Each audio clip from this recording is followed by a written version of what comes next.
on, family? How y'all doing? How y'all doing? Happy Friday. Happy Friday. Friday. Yeah, What's a Friday? Is that Friday? that's Friday plus yay. All right, that's what we go over today. All right, what's going on, y'all? It's your girl, your cousin, your sister, Tanesha Peoples Live with my homeboys and partners in good trouble, Mr. Jason B. Allen and Mr. Nehemiah Frank, and we are the trio that talks that real shit every Friday. Sometimes at 11 Central, sometimes at noon Central, depending on what we got to do because we busy. But nonetheless, we are here. So we usually have a tea session, but we're not gonna do that today because we got something new for y'all. And on some Fridays, we are bringing y'all free for all Fridays. And what that is we just go sit here and talk shit like we normally do. So welcome to Free for All Fridays, y'all. First of all, how y'all doing today?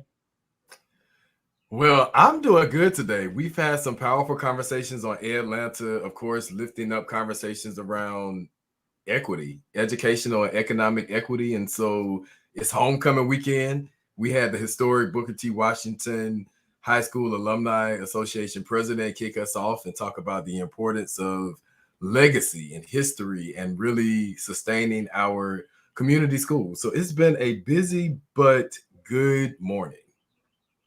Yeah. Wow. Well, y'all know where I'm at. Like I'm struggling today because Julius Jones is going to death watch. And I think it is just completely unacceptable.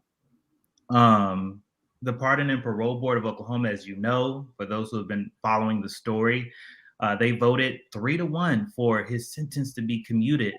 And the governor of Oklahoma, he just set that aside. He tossed that aside, even after saying that he was going to accept his Pardon and Parole Board's recommendation. And so it's just really sad that, Julius Jones has been sitting on death row for 22 years.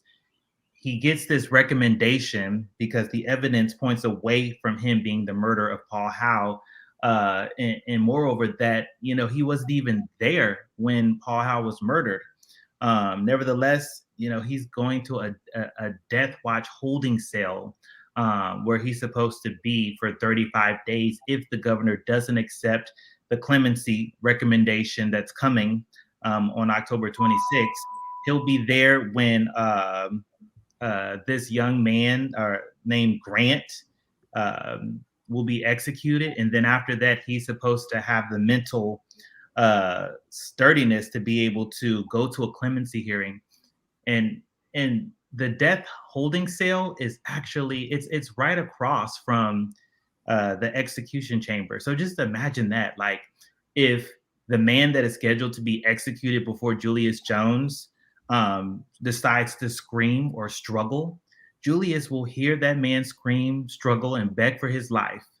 And I just think that that is just really, really unacceptable. It shows that the justice system still does not wait. It still does not care enough about Black lives, especially in rural states like Oklahoma. So I am struggling today. I am really praying for my own mental health. Those of you watching, I just want y'all to send Neo some love. This is hard, especially with the history that, his hometown has seen, Tulsa, and just Oklahoma in general, and the trauma that Black people have faced. We talk about even, hopefully and prayerfully they let Julius go, but just the trauma that he'll endure from being in prison and having to sit on to call it death row and see other people lose their lives in a brutal way. It's just it really goes against for a country that prides itself in religion, like in everything, and God we trust and all this stuff. And for the justice system to think that they can take the life of someone and unjustly take the life of someone, a Black man, it's just so hypocritical, and it's just contradictory to everything that this country supposedly stands for. True. And we need to start talking about that. Like how y'all sentencing people to death, but it's in God we trust. Come on, make it make sense. And if I can just add, it's what makes this even worse is, like, I don't know if you guys had ever been to you know, if you have pets and you had to see your own pet put down, right, because of a medical, you had to see your own pet put down because of a medical issue or something, or you hear about dogs biting people or just animals just being, you know, euthanized because, you know, there's just too many of them. I'm like, this is the same procedure. You're literally like 2 years ago, we had to put my dog Chompers down. And, you know, I was holding Chompers in my arm. You know, the lady came and she put, you know, the IV into his arm and she put him to sleep. And then she talk shit like we going. and then she put you know, the injection in him that would stop his heart. And I'm like, we're doing the same thing to human beings. It's unacceptable. Like, I'm really, you know, I am not a Dylan Roof fan. I'm the farthest from it, right? We can all say that Dylan Roof was a monster. He is, right? The dude is a monster. But at the end of the day, you know, society is safer and protected because his ass is behind bars, right? Like, he has 24-hour surveillance on him. We know that Dylan Roof is not coming out of jail, out of prison. And so it's just, capital punishment is unacceptable. And then to think that there are rapists, there are child molesters, there are actual killers that are walking free after so many years. We have people that were at Guantanamo Bay for you know, being terrorists, killing women and children and killing Americans, and we're not executing them. You know, but this person was, you know, prosecuted by and sentenced by a jury of his peers. Let me tell you something right now. White people are not black people's peers. Hey, I'm just gonna have to. They're not. They're just not. We don't live in the same neighborhoods at the same rates. Like, we're not treated the same. They are not we don't get the same education, the same health care, the same treatment by police. Julius Jones's trial has been unfair from the fucking beginning. And I just think it's just really unacceptable. Really unacceptable. I believe it is detrimental to the current state of our country. And, you know, I have really been challenged by colorism. I just, you know, when talking to the, you know, y'all know, and having these conversations with the Atlanta Student Coalition and my students at 7 Pillars, I'm so hopeful for this generation because they get the childishness of us identifying each other as colors. Yeah. And we are so confined to what people experience in this country because of the color of their skin. And it's not just that. Like, we are fighting so many, we are Black Americans, but we get hit with the inequities with the educational system and the prison system and the criminal justice system and the healthcare system and every other system that you can think of. And I always go back to this notion of thinking the strikes that are against you. You have a strike against you because of the color of your skin, but then you also have a strike against you because of your social economic status. You have a strike against you because of your religion and how you choose to worship. Like this, the whole state of how we do this country is crazy because everything that we have that identifies us is literally under attack, considering how you choose to identify. And so you have a brother that is being attacked on every level, and to have to be put in a position where you are actually at risk of losing your life for something that you did not do, the weight that he carries. I don't even think that people think of it from that perspective, which is why I'm drawing this picture, that he has to carry the weight of being a Black man in America, of being criminalized, of being labeled as a thug. God forbid if he has a learning disability or any other thing that will label him as being negative, and then have to bear the cross of being accused of a crime and have his whole life tailored as a narrative of being someone who is not American is a tragedy within itself. And so I'm just thinking of what's going through his mind right now. And as we see for so many people connected to him, like our brother Neo on the show, how devastating it is to even have to continue this fight. But we're fighting this battle on so many fronts that it becomes beyond exhausting. And if I could just say like one more thing, y'all, like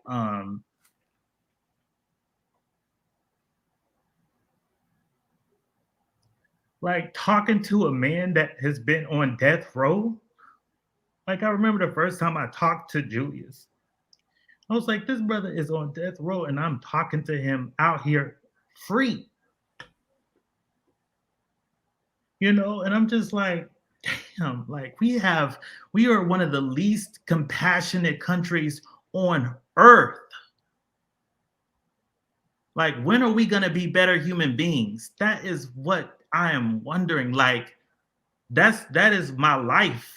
Yeah. You know, that is the life that, you know, you live, Jason, and Tanesha, like, and all of the people at Brightbeam. Like, we literally wake up every single day trying to make this world better for the kids that are coming. And I know we talk about Black shit all the time because we're Black people. But at the end of the day, we still have people, period, regardless of the color of their skin, that are being executed. 1 in 9 of them are innocent. The system is so flawed that we should not even be engaging in that type of behavior. But I'll tell you one thing, man. Julius Jones, he is one of the strongest brothers I have ever spoke to. His family is strong. And there is no science that can explain the compassion and the wisdom and, you know, forgiveness that this brother has. Like, it is not even from this world. Like, when I hear this brother speak, like, I literally hear God talking. And I think that is probably like one of the reasons why I'm like just so passionate about, you know, this situation, because it's just unacceptable. Like, we're better than this as a nation. We should be better than this. We should be better than this, but are we better? Because we continue to make the same ridiculous, insensitive, and inhumane decisions about people's lives every day. And it's 2021. This should not be happening. And so that's my question to the viewers. Please make sure you like and share this out. But are we better than this? Because we continue to do this to innocent Americans and perpetuate this narrative that these are things that our country believes should happen. So, America, are we really better than this? Or is this who we really are and we just fail to acknowledge it so that we can be better? And that's what I want to put out in the atmosphere. Well, I mean, if I can touch on that for a second, I think the answer to your question is that not necessarily that we fail to acknowledge it, we don't want to acknowledge it. And that's the whole kind of fabric of this critical race theory conversation, anti-critical race theory conversation, anti-history conversation, because America doesn't want to own up to its evils, its evil history and its evil present, you know? And because of that, people are suffering, you know, and it's a shame that I believe that Black people, unfortunately, we've always been at the bottom of the totem pole, the bottom of the caste system as far as importance and worth until it's about money.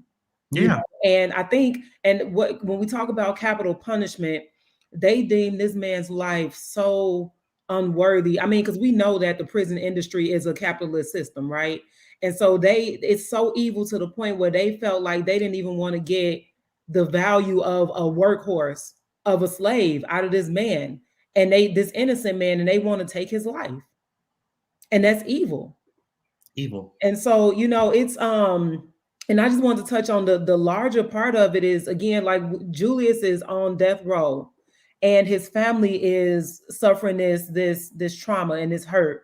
And when you think about the families throughout the country that are going through the same things, even the families that lose their loved ones in the street, what that does to Black people emotionally and physically and spiritually, it wears us down. And so when we think about all these systems, all of these constructs, all of these tactics to weaken us as a people, this is one of them, killing us either physically, emotionally, spiritually, or mentally. Mentally through education, just killing us is a tactic to weaken powerful Black people. And That's Tanesha, what it is. Tanesha, I'm so happy that you brought up, you know, when we see Black people, just because a lot of people, they'll make the argument like, well, y'all don't care about yourselves because y'all out here killing each other, and and here's the difference. The difference is that it's state sanctioned. That is the difference. So it's like, not only do we have to worry about, Debo down the street, like we have to worry about the system itself crushing us. So where is our refuge? That's a good question. Where is our refuge? And, going back to some of the slave songs and, spiritual anthems of our people, is refuge really on this side? I mean, that was something that they came to grips with. I mean, if you go back and listen to a lot of the spirituals, it talks about, we're suffering on this side. We're suffering here in this land. And where does relief actually come from? And it connects back to that healing process. When people feed into the narrative of Black on Black crime, there's crime happening in every culture, in every community, right, but it is strategic, and it's a part of the media to create a narrative that devalues Black lives. But even when we look at the violence that's happening in our community, I just had a conversation on Atlanta about this and how we define domestic violence. And we automatically assume that it is a marriage relationship or, individuals who are in a sexual relationship that are connected. But it also is an emotional connection. It's a spiritual connection. It's a mental connection. And so domestic violence is not just your husband beating you up or your boyfriend. And so we have to go beyond the narratives of dealing with trauma, dealing with conflict resolution, and providing people with the resources to make a choice on how they can respond. A lot of people respond to trauma based off of two things, either what they've experienced or what they've seen.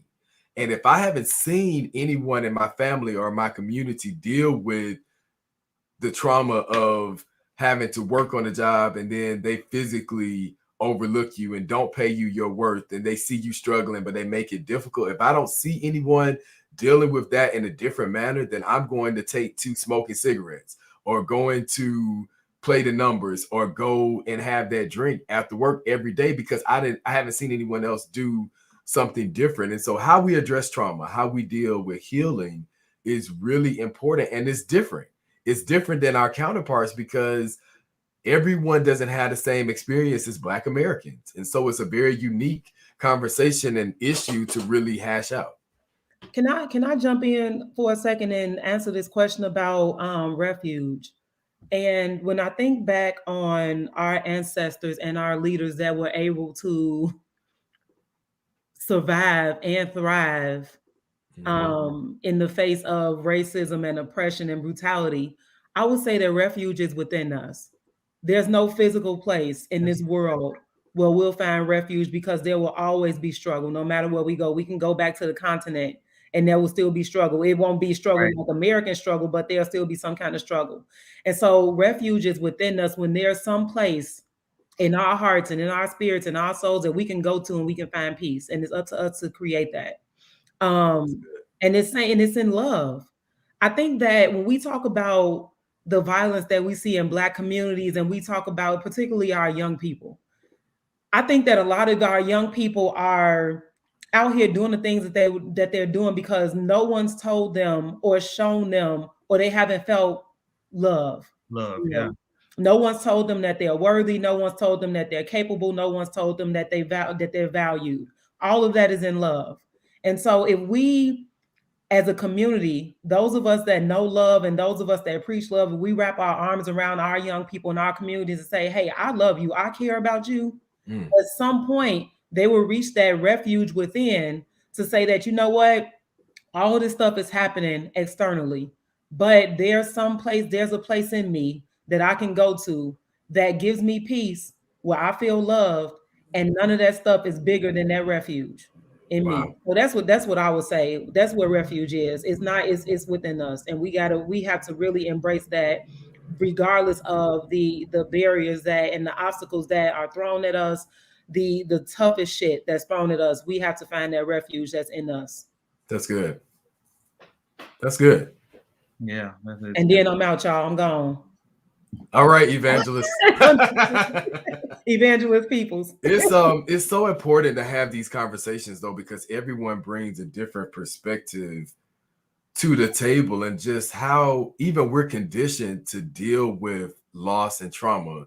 And even going to our brother Dirk, who tragically lost his life. And I think about that more often now, especially in running for school board and challenging the status quo of activists who put themselves in harm's way, because someone has to be the voice for the people, for us to acknowledge that this isn't working and we have to do the right thing for everyone, especially those who have been disenfranchised in this country for far too long.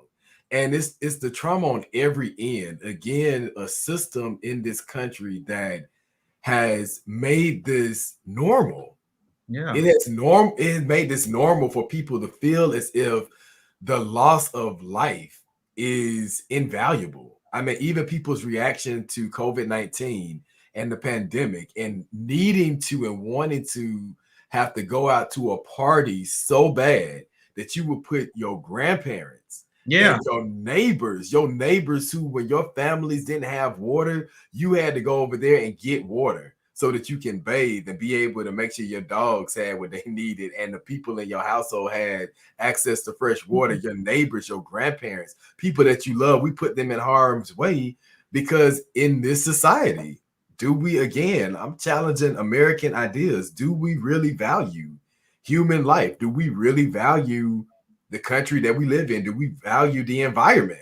Like, we have to really think about all of these things that are impacting us in this society. And it's just like, we know the answers, and I think people battle with, well, what is my role in this and what can I do? And that's where I'm at, in seeing fellow activists who have been slain to the very issues that we are advocating to bring awareness to and help change, that are taking us out. And so it is a very complex conversation, but it's something that we simply cannot not have anymore. Yeah, it's time to like really lean in hard on that conversation, and we're not there. Like, we got a handful of people that give a damn, right, about everybody else. But at the end of the day, the data doesn't lie, that says that we incarcerate more people on earth than anybody else, right? That we and I was looking at this the amount of executions that have taken place in America versus other countries, right? We're literally aligned up there with China, Iraq, Iran, all of the people that the conservatives are like, oh, these are terrorist countries and, these are bad countries. And I'm like, well, we fucking align with them. We literally align with them. And if you count the 17 executions that have happened recently, right, in this country, but then you add on top of the number of people that have been shot and killed by police officers, we literally equal what China has done to the thousands of people that they have executed. We are no better than them. Ain't nobody talking about it. Yeah. No, I mean, it's a good point. I mean, when we look at how America blamed China, it's their fault for the pandemic, and it's their fault that we're behind. But where is your responsibility if America claims that we have all this advanced technology? We have all of this access, then we should have known. Right. We should have had a plan in place to protect our people. But also, this is common sense things. If you hire me as a police officer, what am I being trained to do? Let me just be honest. This is how my mind operates. I'm a teacher. I went to school to study the art of teaching so that I can teach. I was not trained to go in the classrooms and disrespect women and not protect women or abuse children or disrespect parents. That's not what I was trained to do as an educator. So what were our leaders trained to do? What are police officers being trained to do? Are they being trained to protect the people? Are they being trained to target people? What is this system created to do? And I think that we have to begin having conversations around the creation. It's going back into history. We cannot forget the history of America. What were these systems created to do? And then we have to make a choice. Are we going to work with the system? Are we going to work for the system? Are we going to work against the system? Are we going to work to dismantle the system? And that's how I see those 4 lanes. You have to be in a lane. Either I'm working for, I'm working with, I'm working against, I'm working to dismantle or disrupt. And who is actually willing to do the work of disruption and working against a system that has proven to kill entertainers, civil rights leaders, everyday Americans? Like, that's the system's track record. And so we have to be real about that. Well, let's I agree with both of y'all wholeheartedly. You know, and at the end of the day, we live in these systems, and some we have to live in them and live alongside them until they're dismantled, or you know, whatever. I actually had a conversation with Dr. Howard Fuller a couple of weeks ago, and not that anyone's given up hope, but how close, the question is how close, and I'm not, this is a rhetorical question, I'm not expecting anybody to answer it. I actually want to switch gears, but how close can we get in this system in America with, you know, again, this foundation of racism and oppression, and, you know, everything built on the backs of Black people, Black and brown people, indigenous people? How close can we get to equality and equity in a system that was built to at our disadvantage from the beginning? To kill us. Yeah. And so that's the question. So it's not as if to say we're going to stop being activists or we're going to stop fighting, but I think we have to be realistic about where we can go in a country that whose design was to kill us and to make money off of us. You know, but let's switch it up a little bit, y'all, because I actually want to get to, I want to hear, especially the people that are watching. I've been kind of itching. I've been quiet, but I've been itching to get on them trying to cancel Dave Chappelle again. Oh my goodness. Which Dave gives no fucks about y'all trying to cancel him. But I just want to kind of get y'all opinion on what, you know, like, did y'all see The Closer, number one? Am I the only one that watched it? Did y'all see it? I did not. I didn't watch it. This is my thing. I was going to watch it just because I was like, okay, let me see what it's about. You know, what are they highlighting? Because comedy has its own realm, right? And you have to understand that, like, sneaking to watch Bill Cosby and this, like, dang, remembering what he went through and saying his name is like, oh, we're gonna cancel you. But it's a reality, right? Sneaking back and watching Richard Pryor and Eddie Murphy and Bill Cosby, like, growing up as a kid, their comedy, it was rated R, right? It wasn't for children. It wasn't for young people, because they were using their comedy to bring relief, to address political things in a non-serious, tactical way, but also to share their mindset and their expressions of what they actually feel. And I always took from that, you take it as a grain of salt. Like, I'm not taking that this is policy. Like, oh, okay, this is policy and this is how America is going to live based off of what the comedian is saying. I think that they play a role. They highlight, they master the art of comedy. There is an art of comedy. And I don't think that people remember that. I think that we forget the words of Malcolm X when he says everybody plays a role. And we get in a dangerous place when we start to take the actual art, and I want everybody to listen to this, the art of the entertainer, and put that first instead of the activism of the entertainer. And entertainers do play a role in activism when they're doing the work of activism and influencing policy. We've seen that with Kim Kardashian in her advocacy for, we need to get people out of prison who have been falsely accused, right? We've seen that. But now we also know that as an entertainer, she has the work and the art of doing what an entertainer does. And I think that we have to be able to separate everybody's role in activism. And so that's my take on it. I mean, I think that it's media hype. You know, we've seen the numbers have gone up. It has made Netflix and Dave Chappelle money. So that is also media 101. We know what the stops are. So that's my thought. Right. So I do want to ask Tanesha, so have any people of color that are a part of the LGBTQ community come out and directly attack Dave Chappelle for his comments? My ass, I haven't. And Because I'm really, I haven't. I mean, but who am I? But Yeah. just to give a little context, because Jason, Neil, I don't know if you saw it, but Jay said he didn't see it. Dave did go in on trans people. He really did. But there were also some good points that he highlighted. And one of the points being that one of the things there was this one joke in which he said that he was about to get into a fight with a gay person at a club, and it's the separation of identities when it's convenient. He was talking about white people. Yeah. So he was saying that, you want to be a minority when it's convenient, but then when it's like you're struggling in some sense or you need the police, now you're white.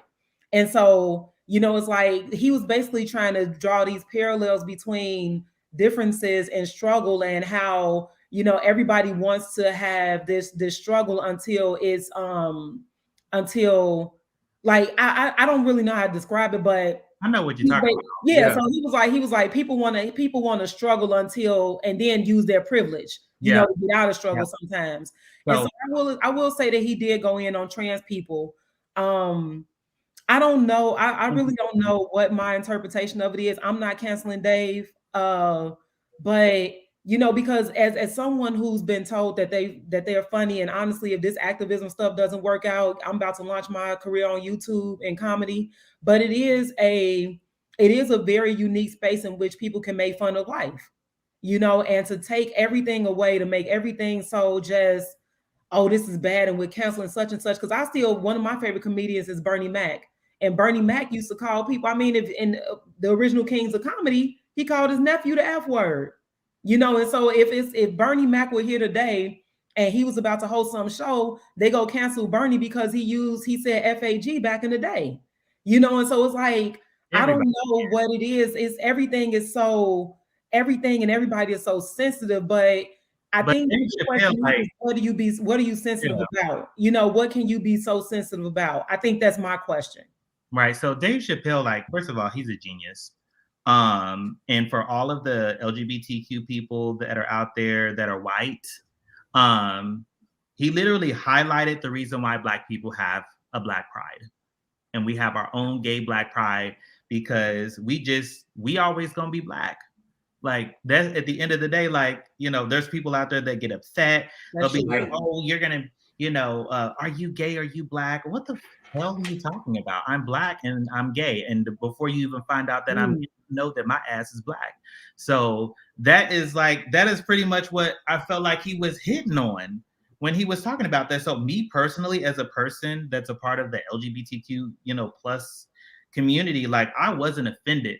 I was like, damn, he just hit that and everybody missed it. Everybody missed that. What he was talking about. Because a lot of white people, they'll enjoy the hell out of that white privilege. They will enjoy that shit. But the second, some shit hits the fan, they're like, oh my God, I'm a part of the LGBT community and I'm one of you persecuted, and and then they'll try to throw that shit up on some Black person as if we had not been persecuted since the day we were born, for being Black. And even the process. And there would be no LGBTQ plus movement had there not been the fucking civil rights movement.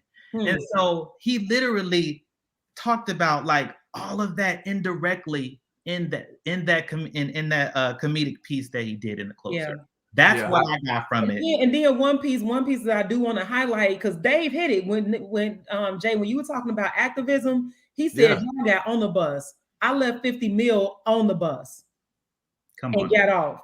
When we're talking about what activism looks like and what supporting marginalized communities look like, These are messages that went over people's heads because they want to be pissed off about some jokes that he made. Yeah. And his work to ultimately be able to support various efforts to, that affect marginalized communities. Right. So it's a pivotal conversation, because at the end of the day, all of the people who were up in arms about this, y'all weren't up in arms about Catherine Johnson when she was killed by the police and they came into her home at 93 years old, a grandparent that was killed by the police here in the city of Atlanta. Y'all not having a fit and in y'all churches and in the streets and writing your council persons and legislators about Julius Jones. You're not having a fit about how we're wasting money in public education and sending children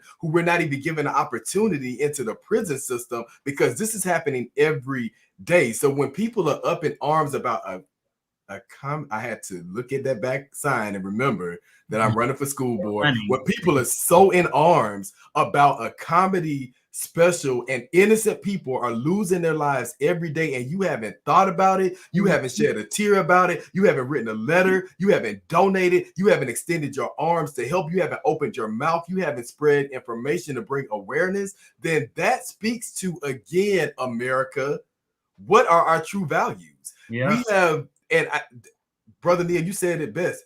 He's a genius. Tanesha, you highlighted that this is what he was really trying to get you guys to focus on. But then the other question that I ask is that all of these highly educated, intelligent people, y'all miss these things. So did you purposely miss what he was trying to highlight? Or did you take the route to say, let's create havoc around this one issue to bring division? And again, it goes back to media 101, because when I heard the spectacle around this, I said, one, I ain't gonna watch it until I get time and after the heat around it goes down, so I can make up my own ideas, because that's what they did. They said, oh, it's power in this.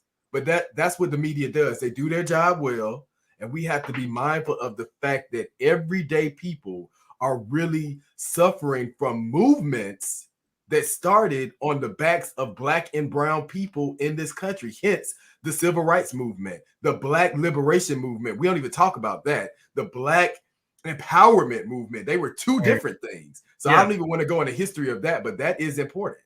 It's important. One more thing that I want to point out when you talk about what's America's values. Dave Chappelle also said that, in reference to the baby, y'all know the rapper the baby, one of them babies. It ain't Lil Baby, the baby is, we talking about the baby who said the stuff, and he said in Miami.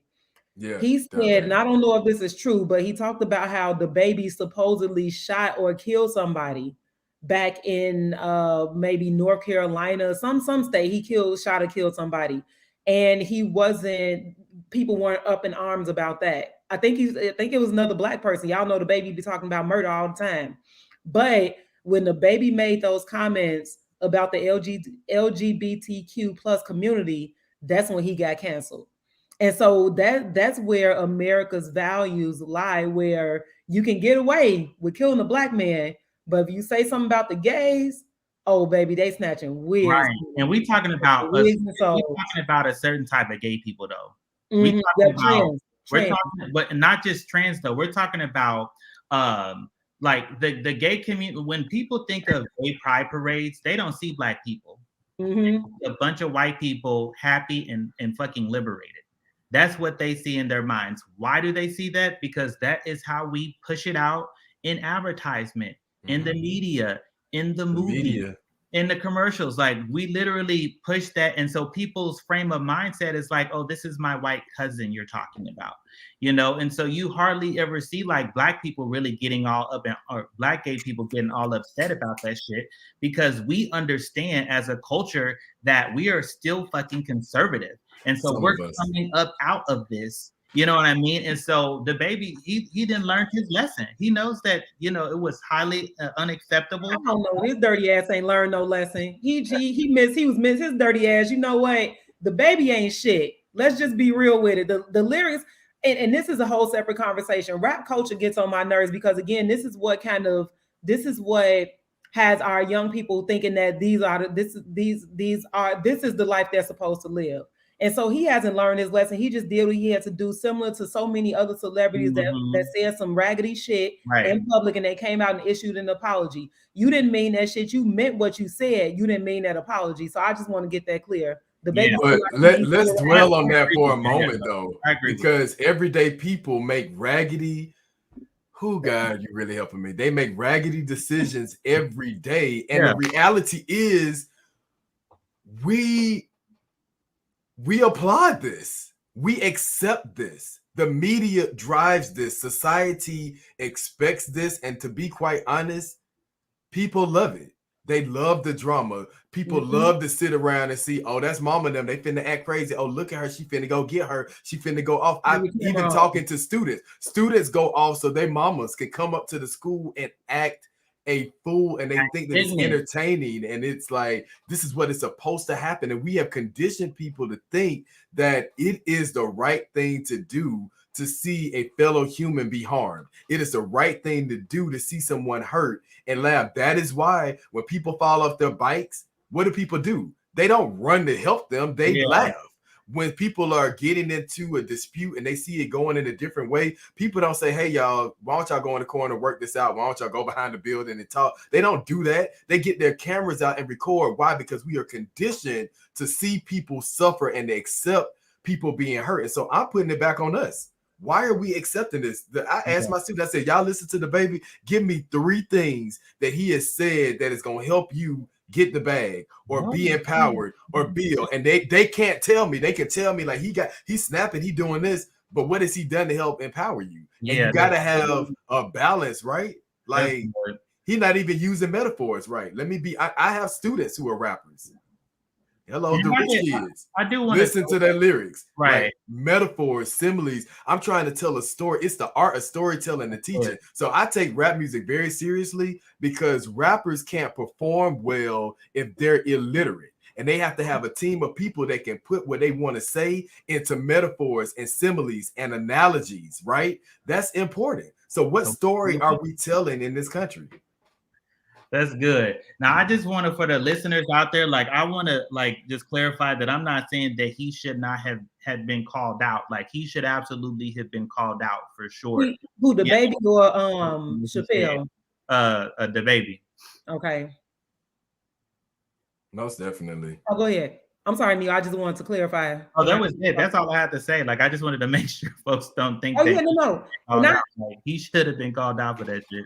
And this cancel culture is so dangerous because it is capital punishment. But let me tell y'all, I'm going to Netflix. There's a series, it's a limited series called Midnight Mass. And this is what cancel culture reminds me of when I watch that. Squid Games. That too. There are connections there. Don't get me started. The connection to both of those is this. It's the way that we craft people. It's perfect. Yeah. And I'm glad you added that, sis. How we condition people to think. And this is a danger in this. It reminds me of old age religion that influenced slavery.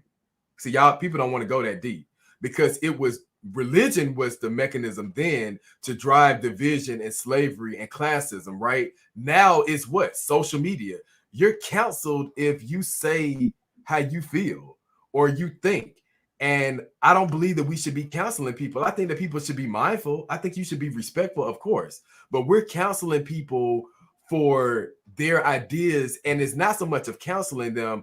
We are counseling them. And there's one side saying that this person should be counseled and everybody should think this way and counsel this person because this is how I think. And I've seen people fall out about Bill Cosby, about Dave Chappelle, about the LGBTQ community. And I'm like, it should be a falling out. You agree, you disagree, make peace and move on. Not, I disagree with you, and now I've got to attack you and your family and your livelihood and your community and everything that you believe in because I don't agree with you. And that, in essence, is what the council culture is. If I don't agree with you, I'm going to get people on my team to basically destroy you. And the danger in that is if I am not a conservative, if I'm not a liberal, if I'm not this, and I don't believe in you, this is beyond the baby and Dave Chappelle. This is just a culture in hand. It's like I'm going to counsel you because I don't agree with you. And the danger is we silence people and we don't reason why take in other perspectives.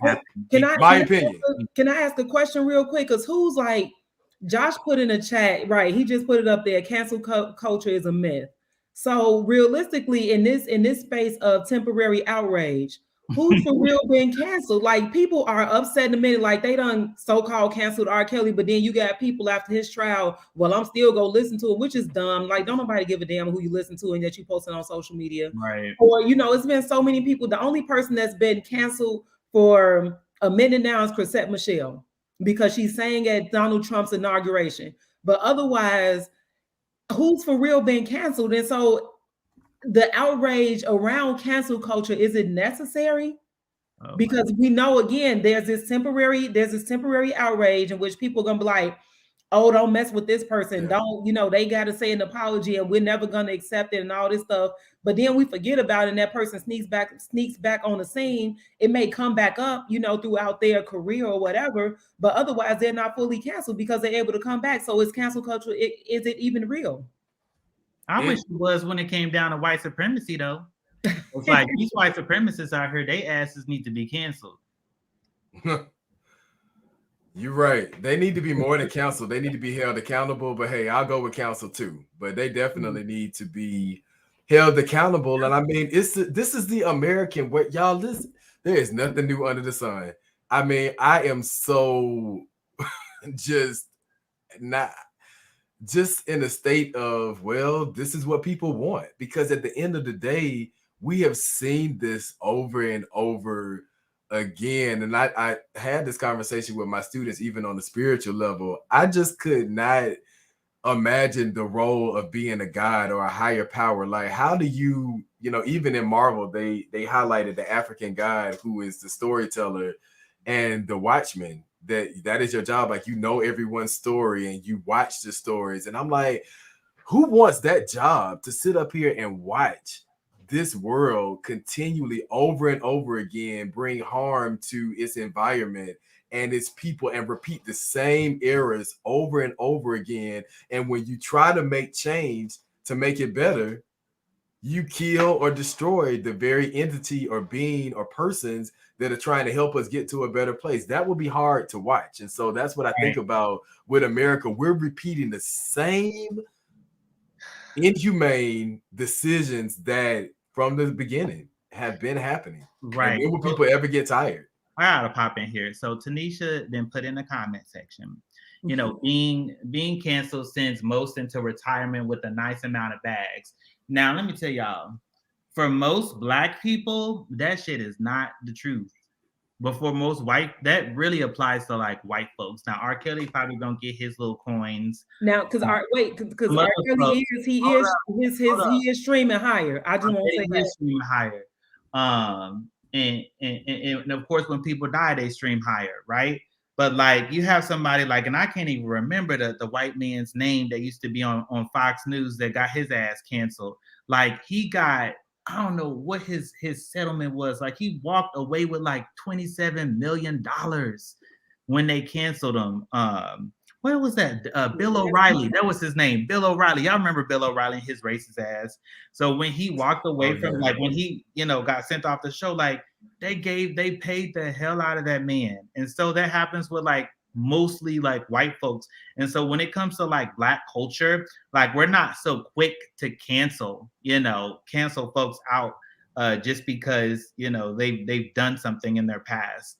And I think that, when it comes to cancel culture and like just Black people, period, like, we got to be careful about like who really needs to be canceled and who, made a mistake, or maybe that is their ideology and maybe they shouldn't be sharing it, having such a big platform. Maybe they need to move a little bit, more cautiously, because, there's a certain type of responsibility that comes when you have a large platform. So I agree, because we tried to cancel, and I think particularly when it comes to Black people, we need to be, I'm saying, cancel. I'll take that $27 million.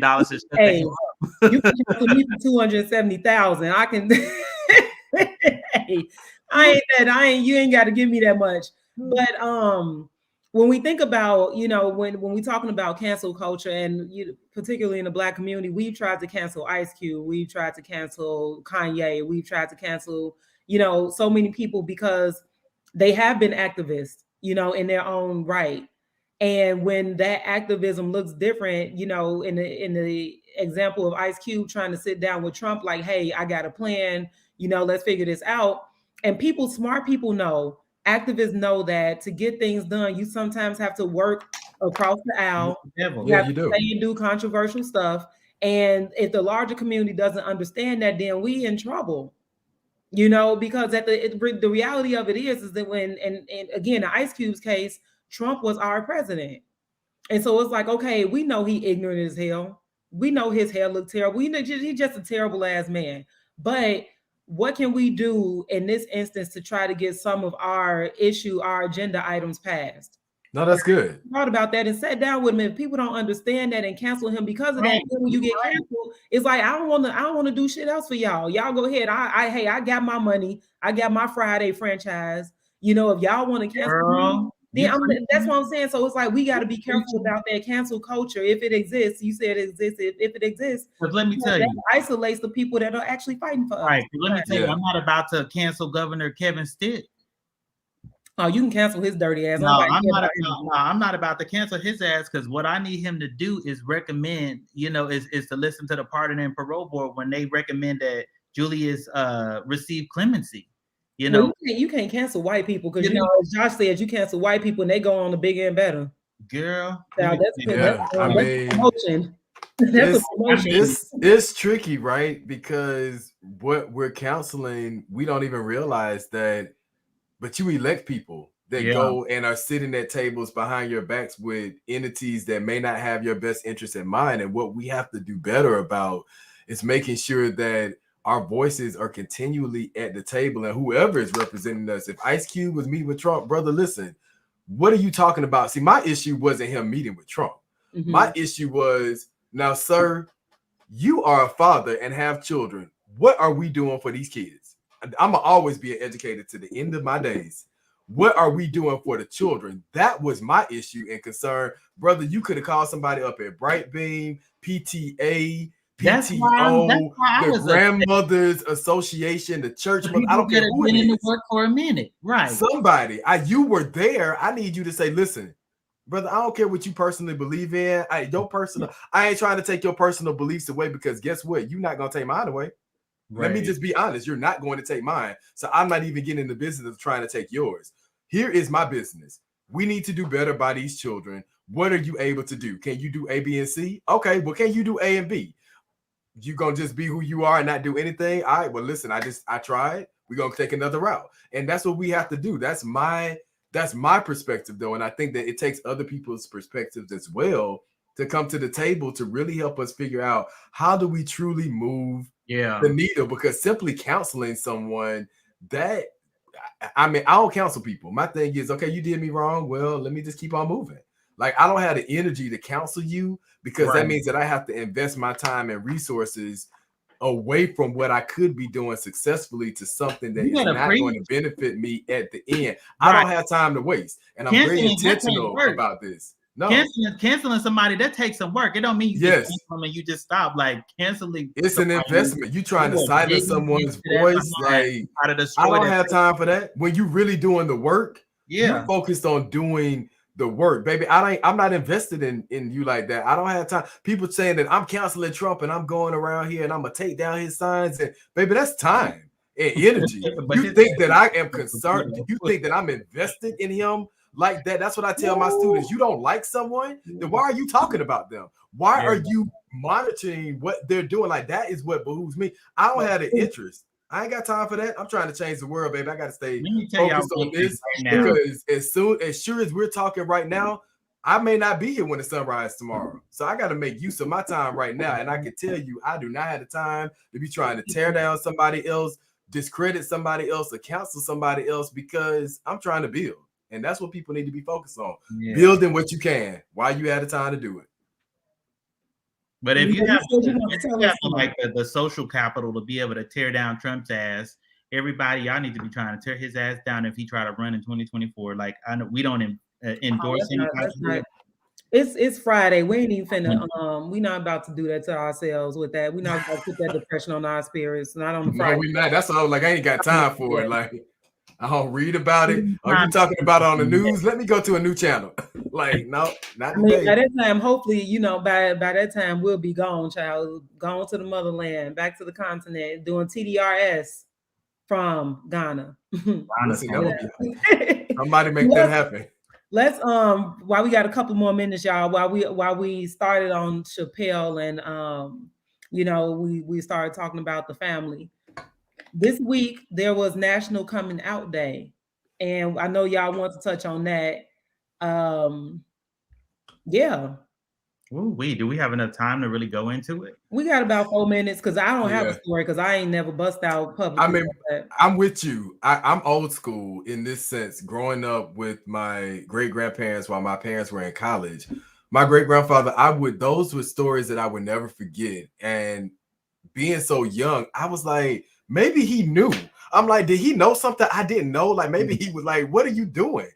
And he had this conversation with me that still resonates with me to this day. You are Jason Brooks Allen. You want to be known in this world as someone who has helped people. At my grandfather's funeral, he said to us that he wanted to make sure that people knew that if I could help somebody as I passed along, that my living would not be in vain. He did not want to be labeled as, I'm just a veteran, I'm just this. He was so much more than just, I'm a Black man. He was a father, a grandfather. The list could go on and on. And he was telling me the story about making sure that people know you for who you are, not who you choose to love, not what you choose or who you choose to worship, where you choose to be, who you choose to be affiliated with. And as a 10-year-old child, I could not understand in that moment, well, all I took from it was I knew I needed to be me. And so who I choose to love, quite frankly, is none of your business. If I'm not choosing to love you and be with you intimately, that should not even be your focus. But again, the mindset of America, of this world, we get so engulfed in who people choose to love. Are you mad? Do you want them to love you? Like, what is the problem? I never understood the hype around why people focus so much on people's sexual preference if they are not choosing to be with you. It's not your issue. It's not your body. It's not your decision to make. So that's my philosophy on it. I just feel like it's another tactic of America to, again, push people into feeling as if they have to explain why they choose to be who they are. Baby, this is who I am, accept it or not. Yeah. Yeah, that's good. Well, I know I got like 2 minutes, 3 minutes. Go ahead. Yeah, you got the rest too. You got the last two. Super short. So I have always been gay. Always. I think that my mom, I think my family knew when I was like 5, probably before that this is just who he is and who God has made him to be. So, I never really had like a coming out moment. I will say that if there was any coming out moment, it was dealing with the church. Like, the church hurt was real. I fasted and my family was all like, we love you for whoever you are. But I was over here, in some mess, in this church, and it was just too much. And so I had to dip out and do me. And I honestly feel like I am more closer to God. And I feel like I am doing God's work, more than I probably would have done had I stayed in that cultish environment. So it's deep, man. I know we get ready to wrap up. I see we got 2 minutes here to say it at the top of the screen. But I traveled to Mexico and lived there for a year because I was spiritually battling. Okay, well, maybe God made a mistake. Maybe I'm not supposed to be gay. Like, maybe I'm a really great person, but I could go here and study and learn and it'll go away.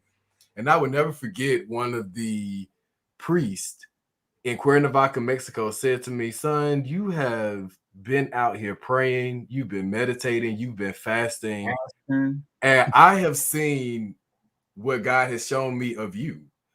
And you should not be having to prove who you are to anyone except for yourself.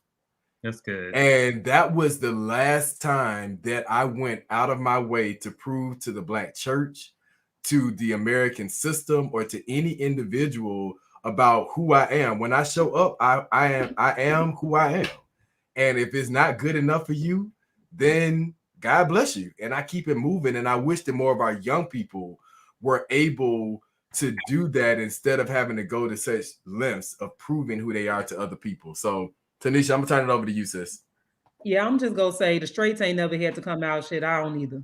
I heard that. Perfect. Good. So we're about to wrap up, y'all. But before we go, I do want to plug our town hall series that we've been having as a network on Brightbeam, and it will be next Wednesday, October 20th at noon Eastern. And it is around building mutual accountability between school systems and families. Y'all need to tune in. The conversations have been super dope so far. We've had some of our Brightbeam activists, some of our partners around the country, some of our Brightbeam staff. We shout out to Zakia for being a dynamic host. And so if you haven't tuned into the conversations over the past 2 weeks, don't forget to tune in this Wednesday. We need y'all voices on this because we're trying to build connections between grass tops and grassroots organizations so that we can all come together. That's good. For our camp students and families. So y'all make sure y'all tune in next Wednesday, October 20th at noon on the Citizen Ed Network. And with that, y'all, I hope y'all enjoyed Free for All Friday. If you did, show some love, drop some hearts and likes, share this out for sure. And make sure y'all check us out next time we're in conversation. We're moving to a different schedule. Y'all just follow us if y'all can, keep up. We busy, but we definitely trying to keep having these conversations. So until the next time, thank y'all so much for tuning in and happy Friday. Happy Friday, everybody.